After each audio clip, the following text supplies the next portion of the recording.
Okay, hello Discrete math students. I haven't made a video for you in a couple of weeks, so yeah, it's been pretty busy, but let's get started. I'm gonna actually cover a few problems in chapter 5. I'm assuming that um, the majority of you should be working on chapter 4 or chapter 5 right now. Okay, and I did cover some of the chapter 4 problems in a recent video.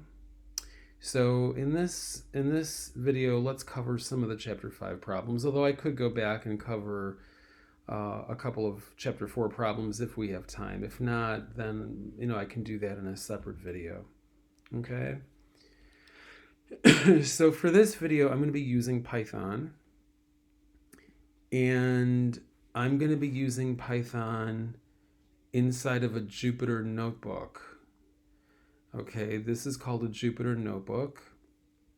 And it's kind of like a Mathematica notebook, except that it's running Python instead of Mathematica. So if you're wondering how I started it, it's really not a big deal. I can close that out, close my browser, go back to terminal. Okay, Control C. Let me just turn that off.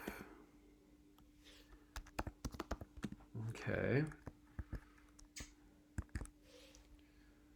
And let's start terminal again. Okay, so I have to initialize my Anaconda Python installation. So by default, I have it turned off. So I need to turn it on with conda activate. Everyone's Python installation is going to be a little bit different. So I'm using the Anaconda Python installation, okay, which is really nice because Anaconda Python comes bundled. It bundles a lot of different modules and libraries with the core language of Python. So you get Python, but you also get a lot of the supporting libraries as well, which is really nice. Okay, so then to start my Jupyter notebook, I simply type Jupyter notebook.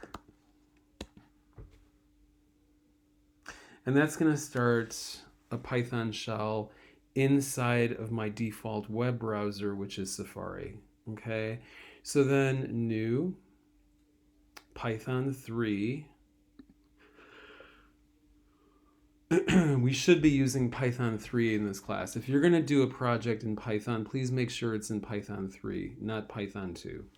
All right, it should be in the more recent version of Python. Okay. And so let's take a look at the first problem here. So in chapter 5, it says, this is a multi-part question. Hold on one second. There we go.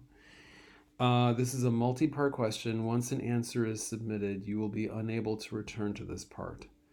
So let P of n be the statement that 1 cubed plus 2 cubed plus 3 cubed all the way up to n cubed is equal to n times n plus 1 divided by 2, the whole quantity squared for the positive integer n. So in the basis step, we simply have to make sure that P of 1 is true. And of course, if P of 1 is true, this it's saying that 1 cubed plus 2 cubed, etc., is true for n is equal to 1, which is true. Okay, and that's basically it. You're just checking to see that it works for the initial case. So we can do that actually in here. So 1 cubed, is it really equal to 1 times 1 plus 1? Let's see, what was that formula again? So n is 1. 1 times 1 plus 1 divided by 2 squared.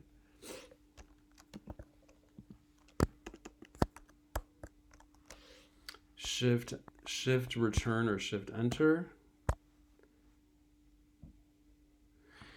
Oh, I see, because we're, okay, right. We're using the single equal sign. We should be using the double equal sign. My mistake. Okay, so let's try that again. And the answer is true, because if you have 1 cubed, 1 times 1 times 1 is 1. And here you would have 1 plus 1 is 2, 2 divided by 2 is 1, 1 times 1 is 1, and 1 to the power of 2 is 1. So basically what you're just saying is 1 is equal to 1, which is true. So there's no problem there. Okay. But then you have to prove it for the more general case. And in the more general case, what you're really proving, well, that's going to be the next step. What you're really proving is if this is true for p of n, then it has to be true for p of n plus 1. So that's going to be a little bit more complicated. So then let's go, okay, yes, we want to continue.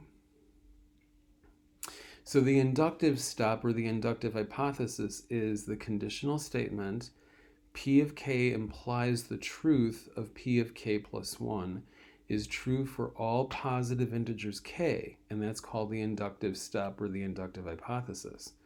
And that is definitely true. Okay. What do you need to prove in the inductive step? Well, let me see here. We would need to prove, let me look at their choices here. If 1 cubed plus 2 cubed all the way up to k cubed is equal to k times k plus 1 over 2 squared, then 1 cubed plus 2 cubed plus k cubed plus k plus 1 cubed is equal to k plus 1 times k plus 2 divided by 2 cubed. No, it should be squared. This would so it can't be the first one. It has to be, let me see. No,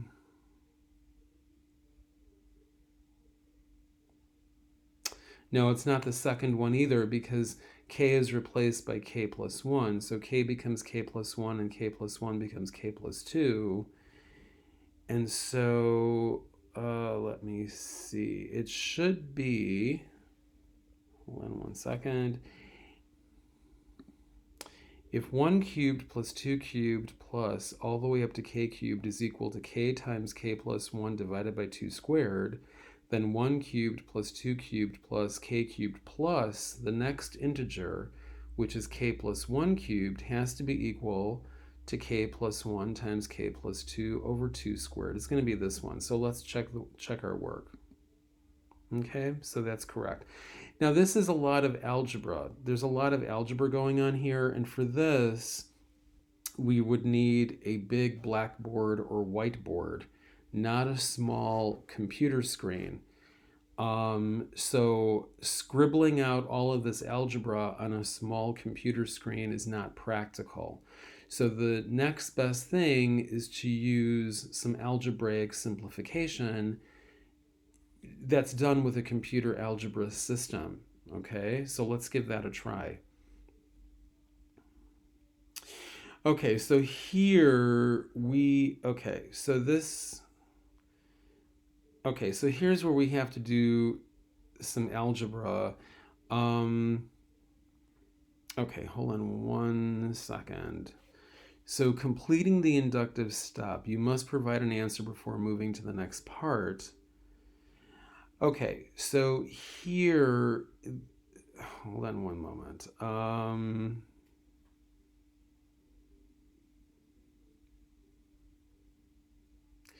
Basically, you know what? Hold on just one sec. Let me turn on my marker.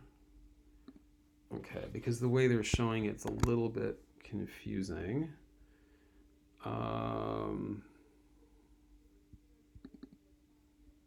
Okay. And what was the color of my marker again? I think it was, okay, this was the color. Okay, so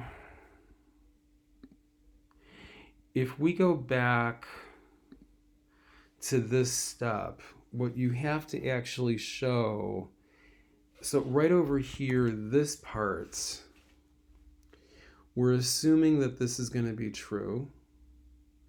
We're assuming that n times n plus 1 divided by 2 squared is equal to 1 cubed plus 2 cubed plus 3 cubed plus n cubed. Okay, so we're assuming that that's true.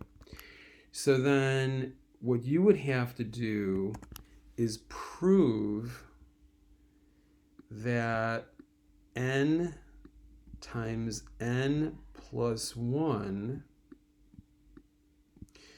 divided by 2 squared, well, they're using k, but it really doesn't make a difference, plus n plus 1 cubed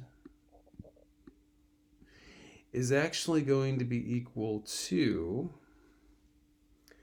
let me see now, that would be n plus 1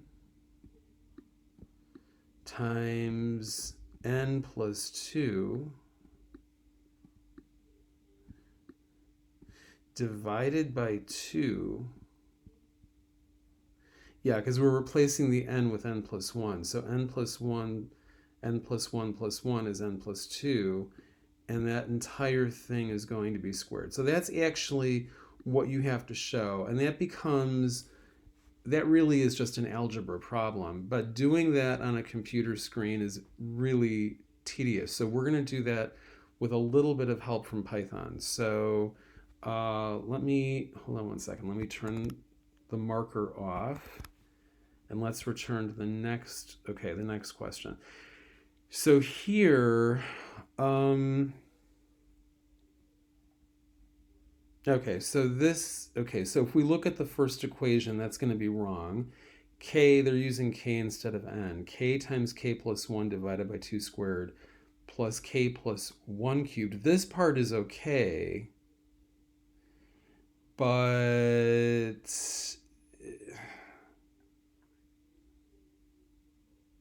hold on one moment.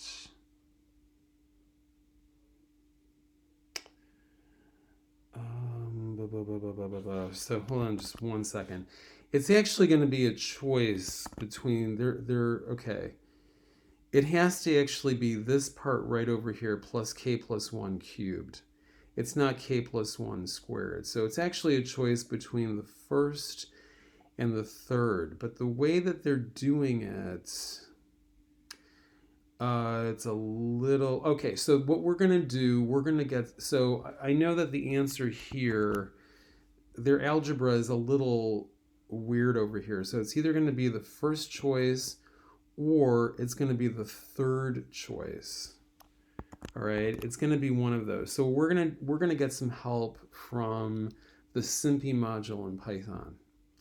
So what I'm going to do is go back to Python. We're going to do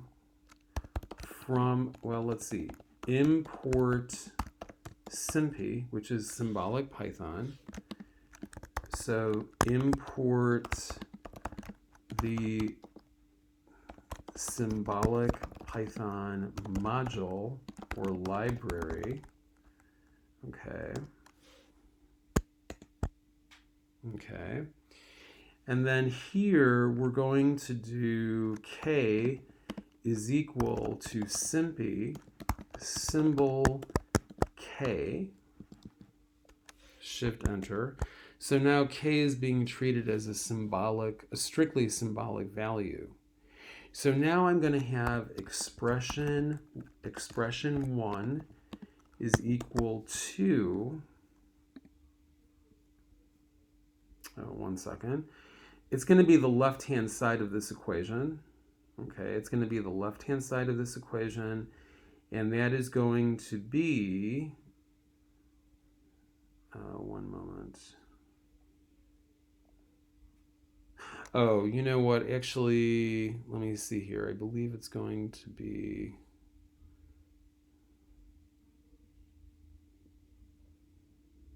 Okay, I believe actually it's going to be this option. Let me check. Oh, made a mistake there. Return to question. So it's actually going to be this. Wait a minute. It is going to be this option, the first one. Okay, but we can check that using Python SymPy package. So then expression 1 is the left-hand side of this. So we have k times k plus 1 divided by 2. Actually, I don't really, well, you can use the extra parentheses if you want to. You don't really need it. And then, well, and actually this should be k plus 1 to the power of 3. And you know what, this is, hold on one second, let me go back to k times k plus 1 over 2 squared. Okay, this should actually be, this whole thing should be squared. This entire thing should be squared. You can have extra spaces in here if you want to. You don't really need to. It's up to you. Okay, and then expression 2. Expression 2 is going to be k plus 1 squared, k plus 1 squared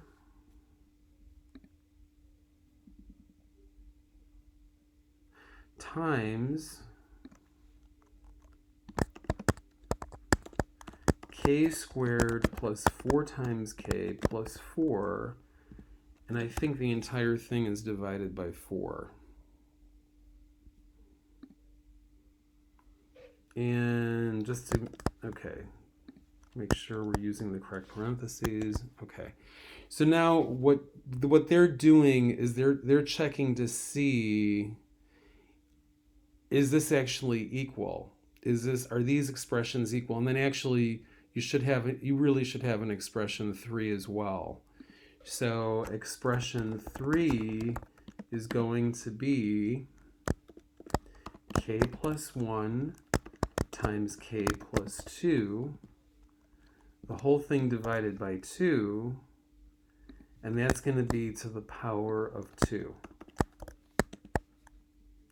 So what we can do is make sure that these expressions are all equal. Yeah, and here I see what happens. So here, okay, we have, yeah, I see what's happening here. So here there was an issue with this, they replaced k plus 1 squared with k plus 1 cubed. So let's check this out. So in Python, the way, using the SymPy library, the way that you would do this is SymPy simplify expression 1 minus expression 2, and if they're equal, and assuming that I typed everything correctly, the answer should be 0.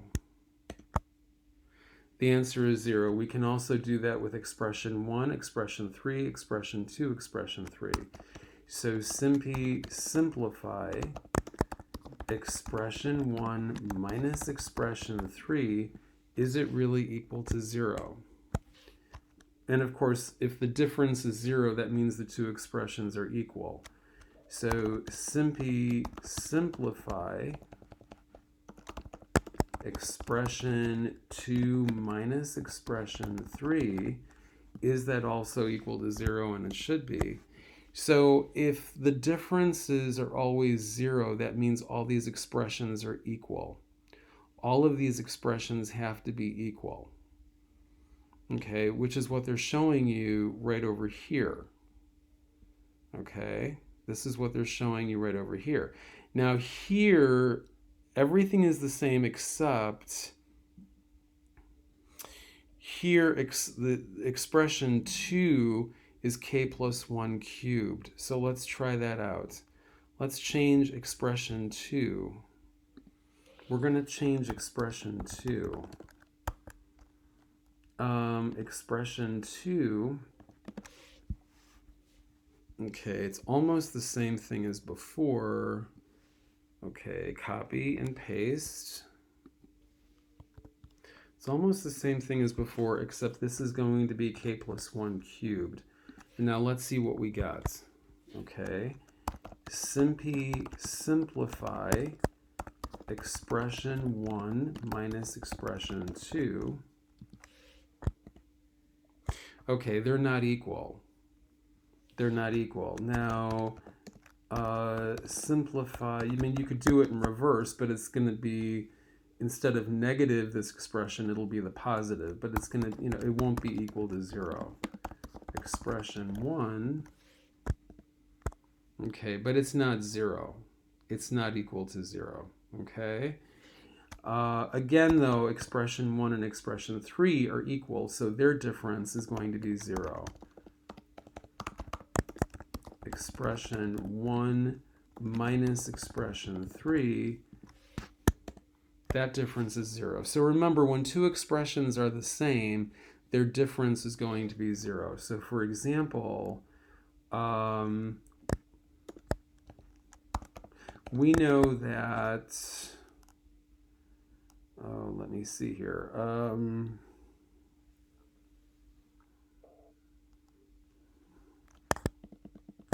Okay, so we're going to enter a multi-line comment in Python.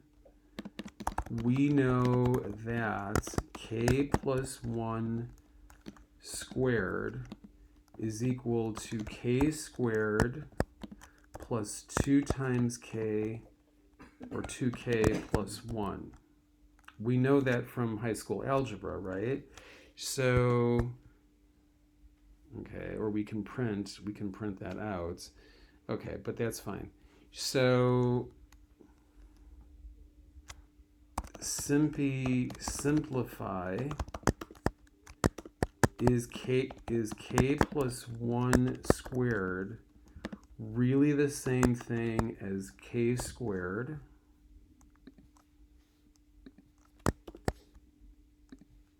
one second, plus 2 times k plus 1? And the answer is 0, because if two expressions are equivalent, then their difference is 0. And it doesn't matter in this particular case, because they're equal, it doesn't matter which expression comes first or which expression comes second. So I could do the reverse, simplify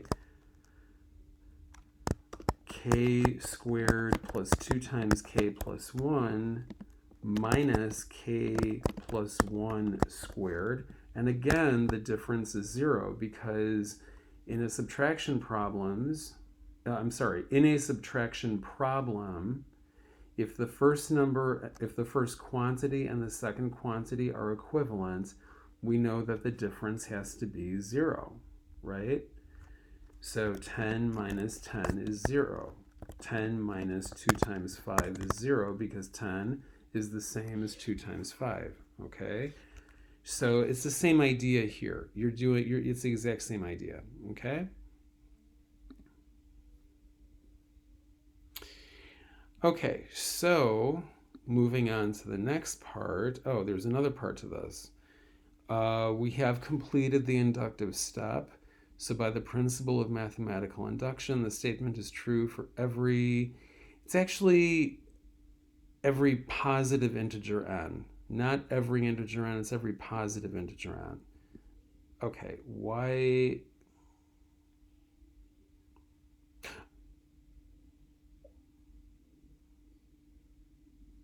Wait a minute, why on earth is, okay, wait a minute.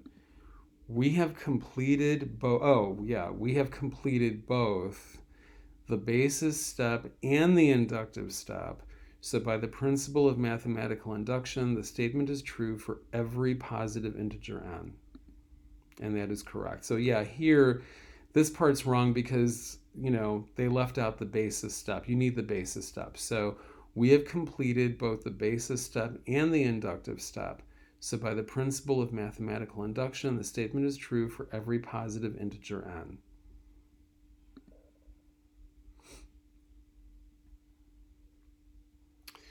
Okay, so here you have determining a formula.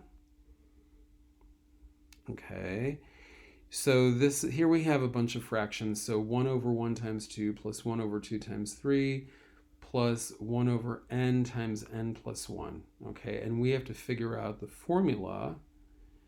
And actually here, I mean, okay. So here, for n is equal to 1, so let's give this a shot. Let's give this a shot. So we have n plus 1. Okay, so for here, how would we define this? You could do something like this. So 1 over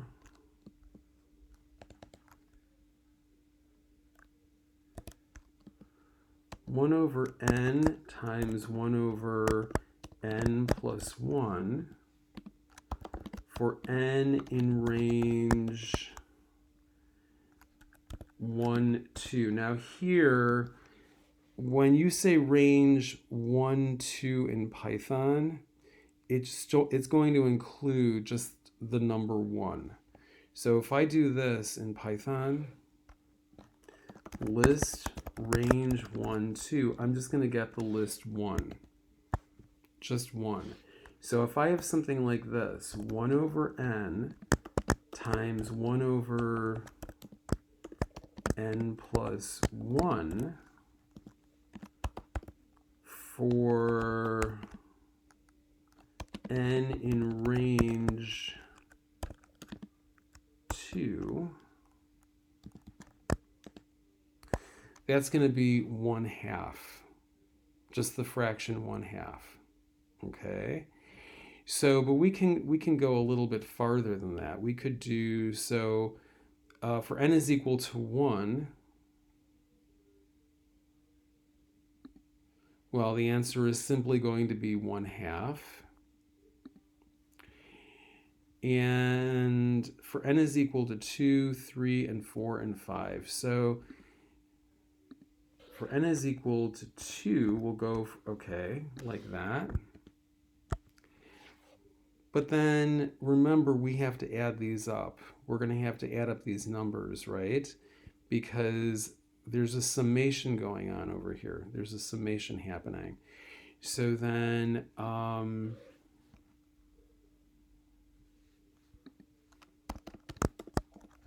let's see, 1, 2, 3. Will Python do that automatically? Yeah. So just apply the sum function. Okay, so I could just sum this. So this is the fraction 2/3.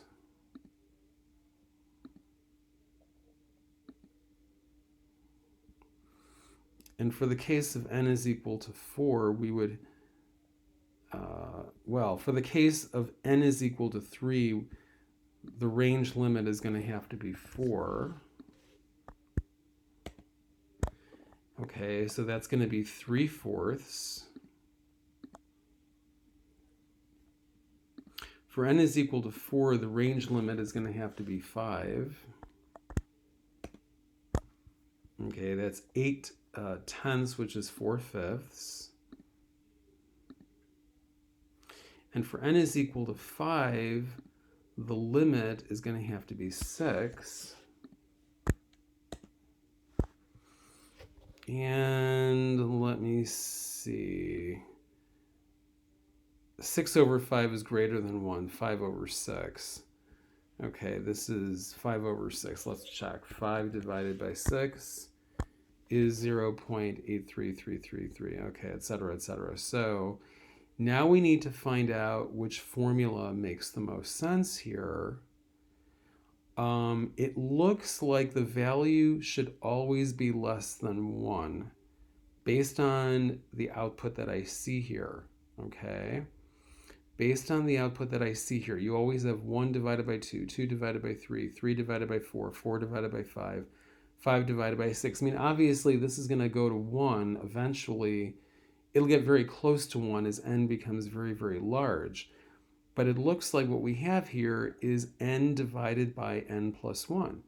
You have 1 divided by 2, 2 divided by 3, 3 divided by 4, 4 divided by 5, 5 divided by 6, etc., etc. And the next one is probably going to be 7 divided by 8. Okay, let's try that.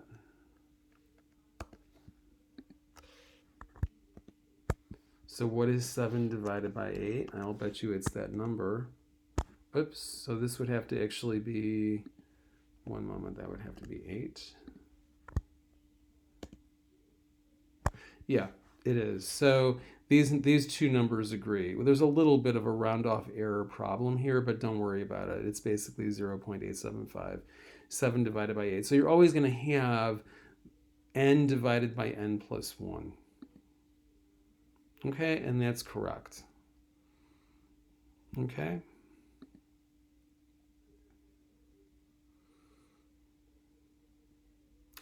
Okay, so again, this one, guys, you can do on your own because this is similar to the first problem that we did. Okay, let's skip that. Actually, let me go into hold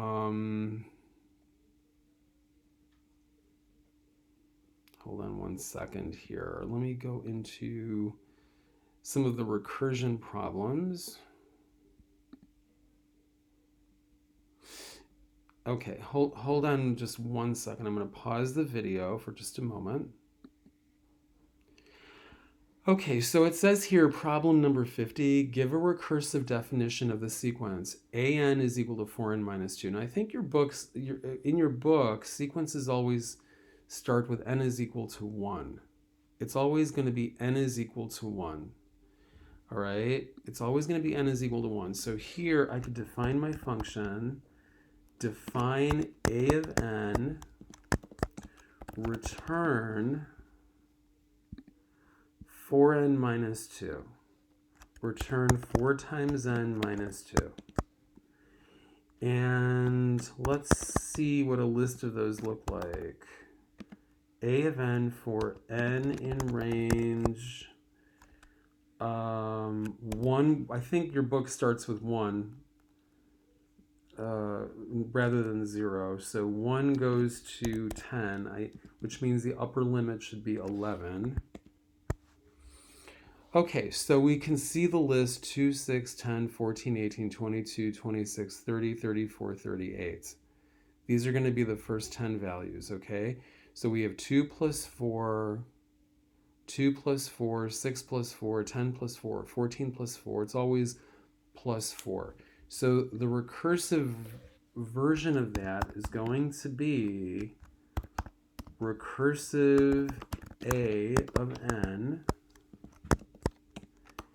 if n is equal to 1, return 2, else return recursive A of n minus 1 plus 4, or you could put the 4 over here. You could put 4 plus recursive A of n minus 1. Okay. We should get the same list. Recursive A of n for n in range 1, 11, which really means 1 to 10. And it's the same list. Okay, so you have 2, 6, 10, 14, 18, etc., all the way up to 38. 2, 6, 10, 14, 18, okay, all the way up to 38. Okay? So it's actually going to be 4 plus, right, an minus 1. The base case is a of 1 is equal to 2. Okay, so a of 1 is equal to 2. Let me see. And a of n plus 1 is equal to n plus 4. Okay. Wait a second. A1 is equal to 2, and an plus 1 is equal to an plus 4 for all n greater than or equal to 1. Actually, this should be greater than 1. I'm not sure about greater than or equal. Well, yeah, all right, that should be okay. Yeah, this I have a little question about this though, because according to your book, this is the right answer, but actually it says here n is equal to greater than or equal. N is greater than or equal to 1, and I'm thinking it really should be n is greater than 1, because for the case of n is equal to 1, you have this particular case. So to me, personally, I think it should be n is greater than 1, but okay, your book doesn't agree, so that's fine. Let's take a look at the next one. Let's use the same approach. Let's use the exact same approach. All right. So this is actually going to be, if you look at this part over here, negative 1 to the power n. So this part here is going to go back and forth between negative 1 and positive 1. So if you start with 1, okay, negative 1 to the power 1 is negative 1, and then negative 1 to the power 2 is 1. So this part is just going to be, negative 1, 1. Yeah, you're starting with 1, which is an odd number. So negative 1 to an odd power is negative 1, and negative 1 to an even power is going to be 1. And this part just keeps going back and forth like that, right? And then if you add 1 to everything, so your list is going to change.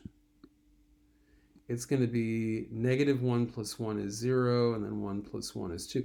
So this list is going to keep going back and forth like this. All right, it's just going to keep going back and forth like that, okay?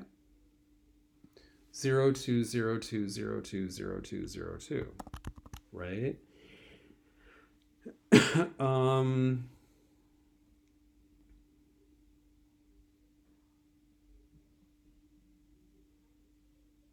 Yeah, so actually you would have two base cases for something like that.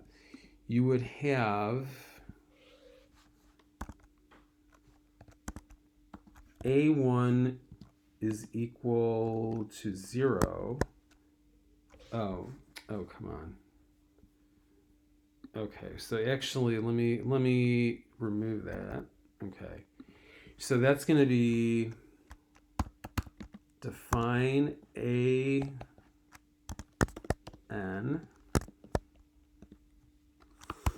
if n is equal to 1,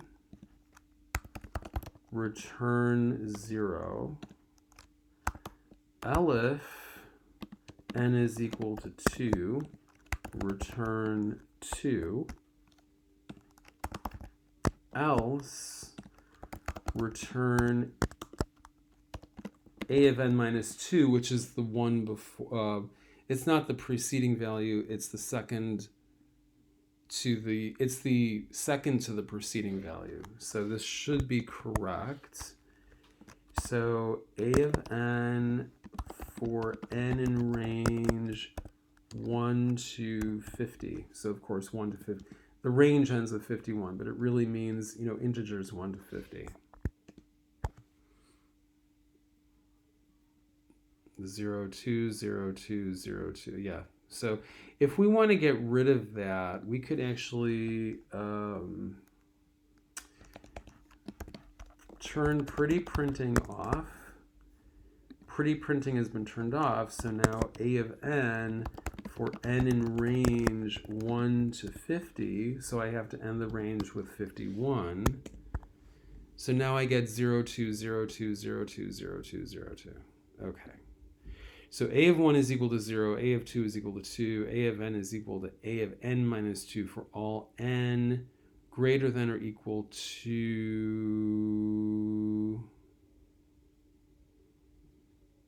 3. Yeah, okay, so let me see if it should be this one. Yes, the first one. So a of 1 is equal to 0. A of 1 is equal to 0. Okay, a of 1 is equal to 0. A of 2 is equal to 2. A of n is equal to A of n minus 2 for all n greater than or equal to 3. So it's going to have to be this one right over here. Okay?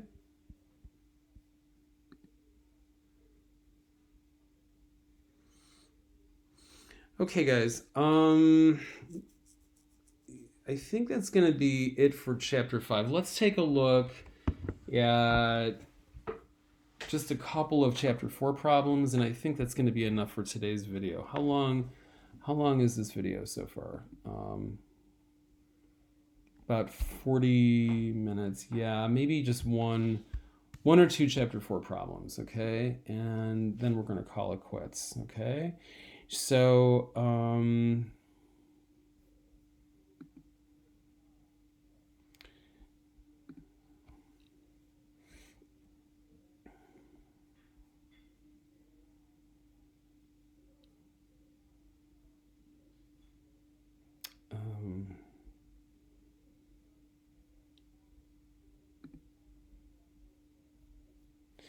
chapter 4. Now, we did some of the chapter 4 stuff already. I would like to take a look at some of the prime number problems.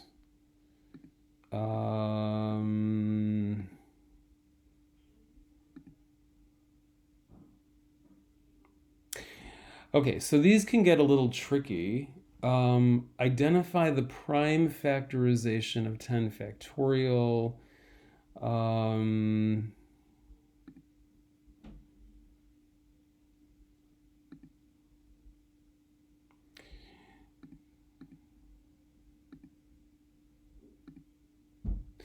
Okay, so let's talk about, okay, let's do one or two of these and then we're going to call it quits for today. So prime numbers are numbers that cannot be factored into the product of other numbers. Like, for example, 2 is prime because 2 is equal to 2 times 1, and that's it. You can't break down 2 into the product of smaller integers, okay? Now, 6 is equal to 6 times 1, so you might think it's prime, but it's really not, because 6 is also equal to 3 times 2, okay? Or 2 times 3, right? So, 7 is prime. 7 is prime because 7 is equal to 1 times 7, and that's it. That's as far as it goes, right? 7 is equal to 1 times 7, that's it, we're done, okay? 9, you might think 9 is prime because 9 is equal to 1 times 9, but 9 is also equal to 3 times 3, right? So 9 is not prime. So a prime number cannot be broken down into the products of two smaller integers, right? So once again, let me write that down. For k in range, I'm going to print this out 10 times. Print prime integers cannot be reduced to the products of smaller integers.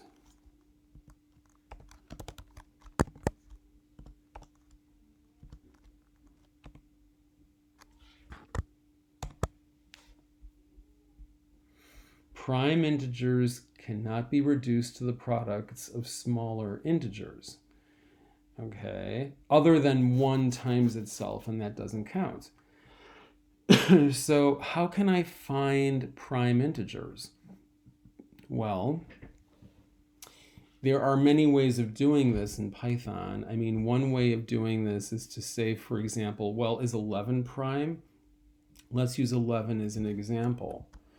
Okay, so let's take 11 mod n for n in range.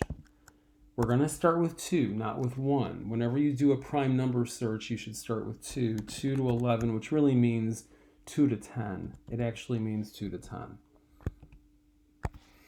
Okay, so 11 mod 2. What is 11 mod 2? So how many times does 2 go into 11? 5 times with a remainder of 1.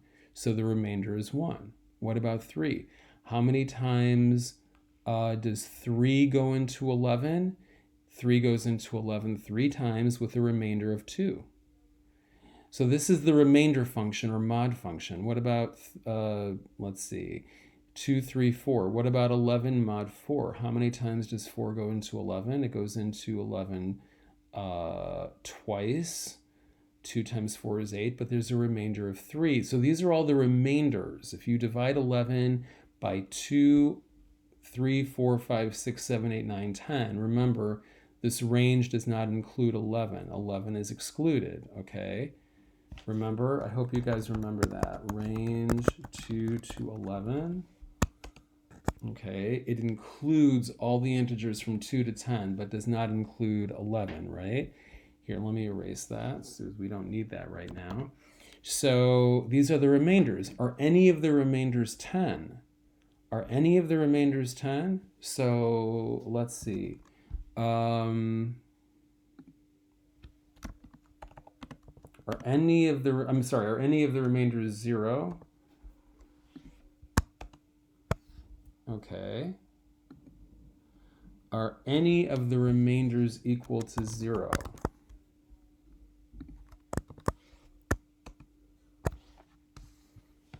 None of them, or actually what I could do here is simply say not equal to 0.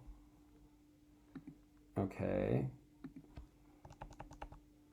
Not equal to 0. So everything here is, all of the remainders are not equal to 0. None of them are equal to 0.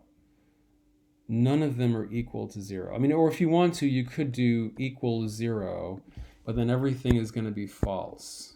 Everything is going to be false. Now, if I use the keyword any, hold on, I want to talk to my dog for just a second, guys. Chach, we'll go outside soon. You got to relax. Jump up. We'll go outside soon, okay? But you got to relax. Just talking to my dog, guys. Sorry, he needs some attention. So any just means, are any of the remainders equal to 0? Are any of the remainders equal to 0? And again, it's going to be false because 11 is a prime number. All right, if this was 10, right, 10, 10 mod 2 is 0 and 10 mod 5 is 0. So this is going to be true, right? I mean, if I have something like this, 10 mod n is equal to 0 for n in range 2 to 11, or actually that should be 2 to 10. Actually, this should be 2 to 10.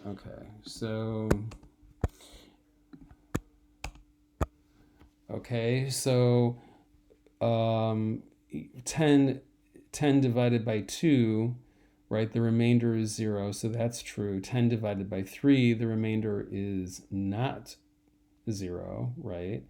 Right, the remainder is 1, so that's false. So basically none of the remainders can be 0. Okay? None of the remainders can be 0. So looking at this again, okay, hold on one second, guys. Let me stop the video for just a second. Pause. So let's continue with the video, guys. I just had to adjust the temperature setting in the house. Sorry about the interruption. So here, are any of the remainders equal to 0? Well, obviously, okay. But here, are any of the remainders equal to 0? No, this is false. So this is one way that you can identify prime numbers, okay? This is one way you can jump up. This is one way, sorry guys, I'm talking to my dog. This is one way that you can identify prime numbers. We know that 10 is composite. So here, this would be true we know that 11 is prime. 11 is prime, so here it's going to be false. But the thing is, the way that we're doing this is a little bit weird. We really would like the reverse. We would like 11 to return true and 10 to return false. So what I could do here is change this to not equals, and here this would be all. Okay, so this should be true, and then this would be false. Okay, so if the number is composite, this expression would return false, right? And if the number, if the number is prime, then it should return true. Okay. So how could we use this to build a whole list of prime numbers? Okay, so what I could do, let's see. Oh, let's see now. Give us the number k for k in range 2 to, let's say, 101, which means 2 to 100, if let's see, if k mod n is not equal to 0, I'm just copying what I have above, for n in range 2 up to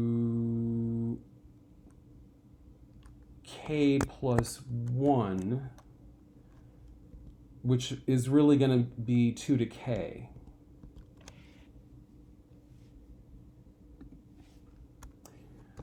Prime numbers, okay, k. Let's see, 1 second. Let me see my definition. So k for k in range 2 to, actually this would be, sorry, this would be some number m. This would have to be m plus 1. So k for k in range 2 to m, which is, let's say, 100. So I'm going up to 101. If this expression, k mod n is not equal to 0 for n in range 2 to k plus 1. And of course, we have to define this as a function. Okay, so let's see if this is going to work. So prime numbers 100.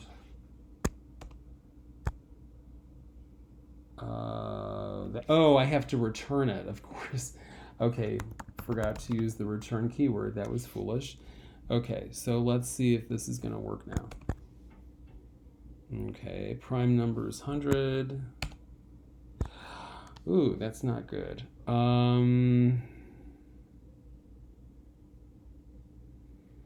Okay, I'm getting an empty list, so that's not what I want, right? So k for k in range 2 to m plus 1, if all k mod n is not equal to 0 for n in range. Oh, right, because, right, because k divided by k is always 1 with a remainder of 0. So let's make sure, okay, so just go up to k. Yeah, and that works beautifully. So now we have all the prime numbers between 2 and 100. Let me make sure this works for when the input is a prime number.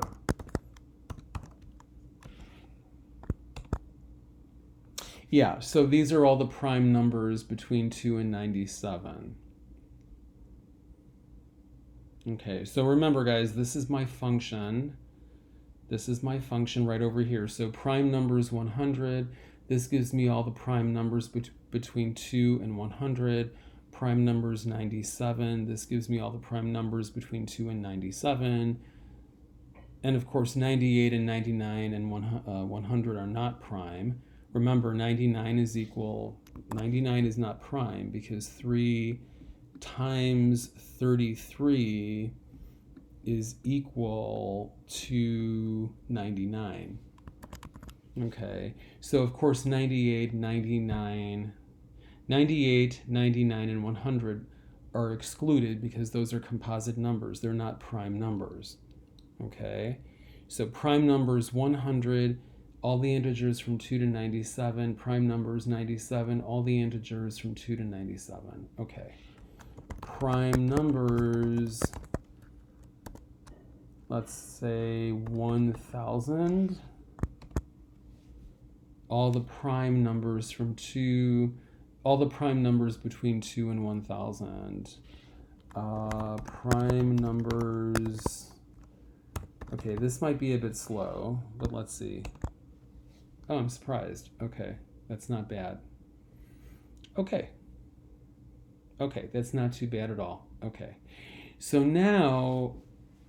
these are my prime numbers. Okay, so if I'm looking at a problem like this,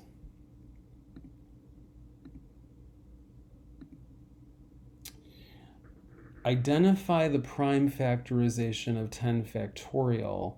Well, that looks a little complicated, right? That looks a little complicated. So prime factorization, that actually isn't so terrible. What we could do is this, that we could write a function that will determine the prime factorization. So here, what I would do, well, first of all, 10 times 9 times 8 times 7 times 6 times 5 times 4 times 3 times 2 times 1. You don't really need the 1 necessarily. So that's going to be 10 factorial. That's going to be 10 factorial. And we want to figure out what is the prime factorization. We could actually write a function to do this. Although it might be easier if we just do it with pencil and paper. Although you could do it with a function. You could write a function in Python that'll do this. So we have 2 here, right? So we have 2 times 3 times 4, which is, what is 4? 4 is 2 times 2, times 5 times 6, which is, what is 6? 6 is 2 times 3. 7 is prime. You can't break it down any further. What is 8? 8 is 2 times 2 times 2. So that's 2 times, oh, 1 second. I'm running out of space here. 2 times 2 times 2. What is 9? Let's do, what is the prime factorization of 9? It's going to be 3 times 3. Okay, I'm really running out of space here. 3 times 3. Yep. And what is 10? 10 is 2 times 5. 10 is 2 times 5. And so there you have it. That's going to be the prime factorization of 3,628,800. So let's see. How would, oh, what did I do? That was really stupid that I did that. Hold on.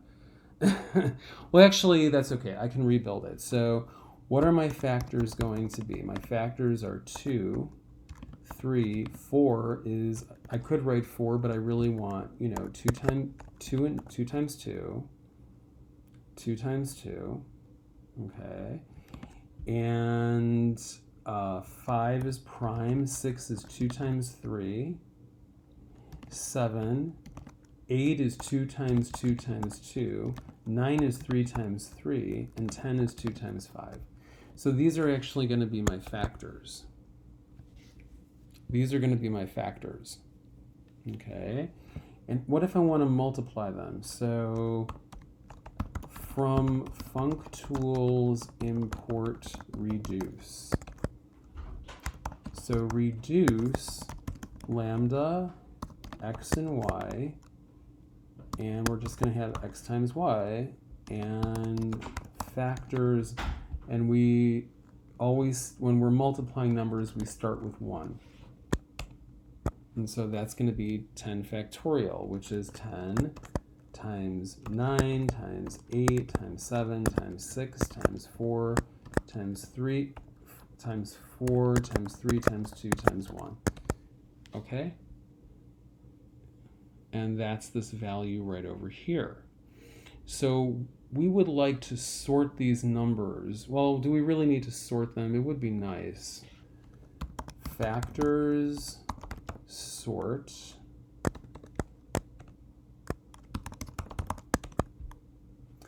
Okay, so these are going to be, these are my factors, right?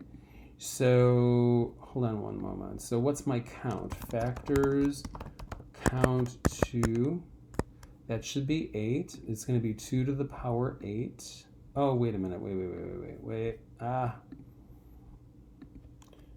Factors, count 3. That's 4. Factors, count 5 should be 2. And factors, count 7 should be 1. So the answer is going to be 2 to the power 8 times 3 to the power 4 times 5 to the power 2 times 7, or 7 to the power 1, which is just 7. Okay, so that's going to be 2 to the power 8 times 3 to the power 4 times 5 to the power 2 times 7 to the power 1, or just 7, and that should be correct. Okay, guys, I think my video, actually the video is more than an hour long. It's a little bit long. Okay, I didn't forget about the projects. So this coming week, I'm going to start looking through your book. And selecting, let's say, I don't know, it could be 12 or 13 or 14 or 15 possible projects. No more than 15, okay? No more than 15. Certainly no less than 10. Let's say between 10 and 15 projects. You're going to select 3 of them because there are 3 projects. So there's going to be between 10, I'll give you between 10 and 15 choices. And they will come out of your textbook. They will be, suggested problems, or, there'll be homework problems or suggested projects from your book. You will pick 3 of them. And remember, you cannot use the same programming language for all 3. You've got to use at least 2. You could use Racket for one of them, and you can use Python for another. You could, whatever. You could use Mathematica. And by the way, in case you're wondering, what I did up here, this is a project. Now, obviously, guys, you cannot just copy my code. You cannot copy my code and submit this to me and say, hey, Mr. Lewitt, this is my project. That's not going to work. I mean, I remember the code that I write. I remember it very, very well. And I also keep copies of my programs. If you're going to play that game, guys, for sure, that's it. You're getting a 0 on the assignment. So please don't even play that game. Do not submit my own code to me, because that is very, very bad. That's very insulting to the teacher, okay? Don't do that. If you need help figuring something out, email me and we can set up a time, maybe a virtual appointment. We could do a virtual appointment and we could try to figure it out, okay? But, I'm not going to accept blatant cheating. Cheating to me, please. It's just, if you're going to cheat your way through college, then you should not be in college, right? So that's just not the way to go. That's definitely not the way to go. That's not acceptable to me. So you cannot just submit my own code. I think that's very offensive, and that's not going to work. If you submit my own code to me, like I said, it's going to be a 0, right? I want to see something original. You have to do some original thinking. You have to do some of your own. You have to do some of your own research, guys. But this is a typical project. And what's the name of my project? The name of my project is how to find all the prime integers between 2 and a certain number. And of course, guys, the number has to be greater than 2, right? The number has to be greater than 2. So, prime numbers 2, well, that's just going to give me back the list 2, right? Prime numbers 3, well, that's just going to give me back a list containing the integers 2 and 3. Okay, so but this is a project. This is the type of thing this is the type of thing that students could do for a project, right? Now, you're not going to do exactly this problem because I already did it for you. Okay, you're not going to do exactly this problem because I already did the problem for you. But maybe, okay, as a project, I'll ask you to write a Python function, or it could be several Python functions. It could be 1 or 2 or 3, right? Maybe I'll ask you to write a Python function that, excuse me, that finds the prime factorization of an integer. Like, what's the prime factorization of 99? Or what's the prime factorization of 100? Right? So 100 is 2 times 2 times 5 times 5. Right? So how would I get those numbers into my list? 2 and 2 and 5 and 5, right? So maybe that's a really good project, actually. Excuse me. So if I want to find the prime factorization, what is the prime factorization of 100, for example?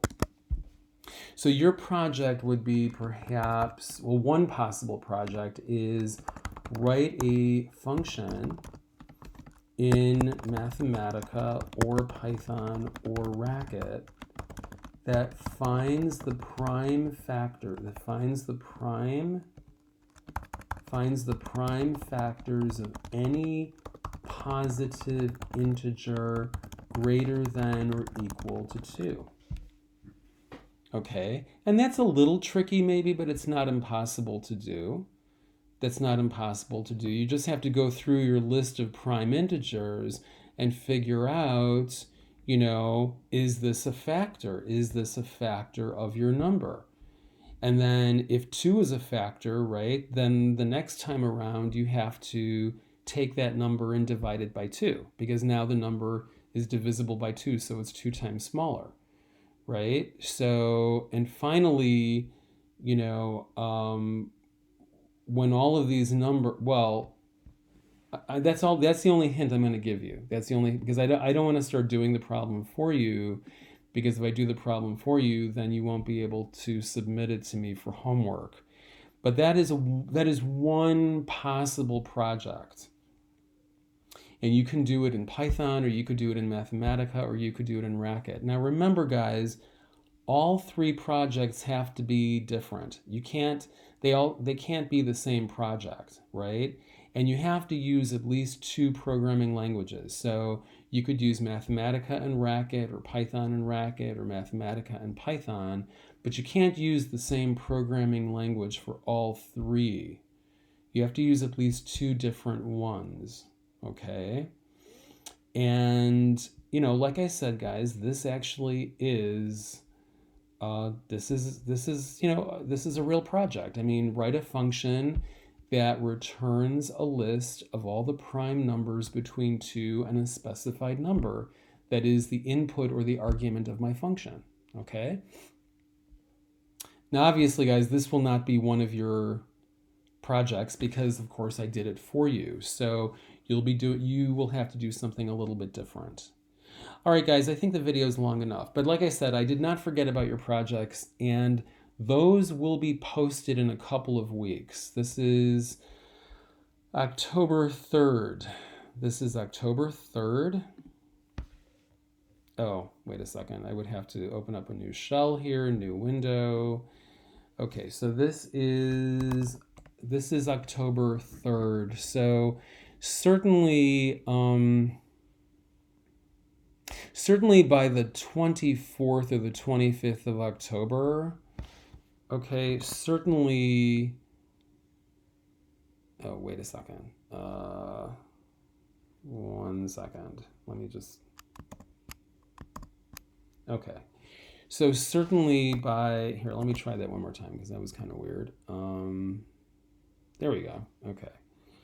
So certainly by October 25th, October 24th or 25th, those projects will be posted to your course shell. And I'll give you between 10 and 15 choices. You'll have between 10 and 15 choices, and you'll have to choose three projects to work on. So, you could do the first two in Mathematica and the third in Python. You could do the first two in Python and the third in Racket. I don't care, your choice. But 3 different projects. I will give you a list. You'll have a list of projects to choose from. You'll have between 10 and 15 projects to choose. And you will choose 3 of them to do, 3 of them to submit. And they must be submitted, actually, guys. Your projects cannot be submitted on the last day of the class. Your first project is really going to have to be due before Thanksgiving. Because I need time to grade your projects. I need time to grade your stuff. All right. So you cannot, these projects will not be due on the last day of the semester because that's not going to give me enough time to grade your work. So your work, the first project, for example, for sure will have to be due before Thanksgiving. For sure. Okay. And your third project, the last of the 3 projects, that's going to have to be due at least the week before the last day of the semester because I need time to grade these. I need time to review what you did. Okay. All right, guys. So this video has gotten long enough, and hopefully you got something out of this video. And if you need some help, you can email me and we could try to set up a virtual tutoring session. Okay? All right, guys, take care and have a really amazing week, okay? Study hard, and bye-bye.